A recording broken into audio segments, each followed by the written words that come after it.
भंडाऱ्याचे अपक्ष आणि शिंदे गटाचे समर्थित आमदार नरेंद्र भोंडेकर यांच्या वाढदिवसाच्या सप्ताहानिमित्त भंडाऱ्यात विविध कार्यक्रमांचं आयोजन करण्यात आलेलं आहे। याच निमित्त राज्याचे मुख्यमंत्री एकनाथ शिंदे आणि उद्योग मंत्री उदय सामंत भंडाऱ्यात येत आहेत।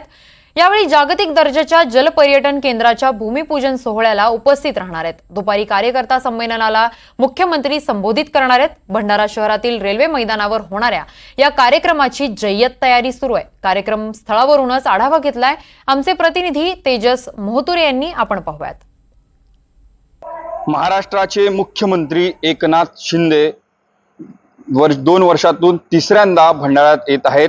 मी सध्याच्या घडीला भंडाऱ्यातील रेल्वे मैदानावर आपण बघू शकता की एकनाथ शिंदे येण्या अगोदर आपण बघू शकता की कशा प्रकारची जय्यत तयारी खऱ्या अर्थानं सुरू आहे। एकंदरीत जे बघितलं असेल तर भला मोठा हा स्टेज आहे आणि या स्टेजवरच खऱ्या अर्थानं एकनाथ शिंदे कार्यकर्त्यांना संबोधणार आहेत।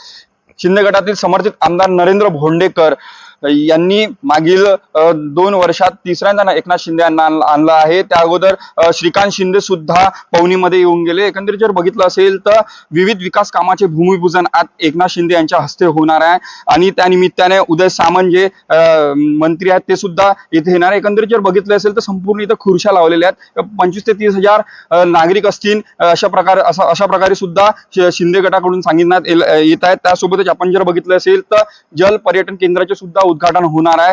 त्यानंतर 12:30 वाजताच्या दरम्यान एकनाथ शिंदे कार्यकर्त्यांना संबोधणार आहेत। एकंदरीत हा विशेष असा दौरा मानला जातो, कारण की येणारे विधानसभा निवडणूक लक्षात घेता एकनाथ शिंदे येतात। त्यासोबत नरेंद्र भोंडेकर तिसऱ्यांदा आपली ताकद अजमावणार आहे। त्यासोबतच महायुतीमध्ये आपण कसे वरचढ राहू हेच नरेंद्र भोंडेकर यांना सांगायचे आहे। त्यासाठी एका अर्थानं शक्ती प्रदर्शन एकनाथ शिंदे यांच्या नेतृत्वात होत असताना आपल्याला दिसत आहे। त्यासोबत महायुतीतले घटक पक्षातले संपूर्ण नेते आहेत ते सुद्धा इथे असणार आहेत। एकनाथ शिंदे भंडाराकरांना काय देणार हा सुद्धा एक मोठा प्रश्न असणार आहे। त्यासोबत एकनाथ शिंदे काय खऱ्या अर्थानं बोलणार याकडे संपूर्ण लक्ष आहे।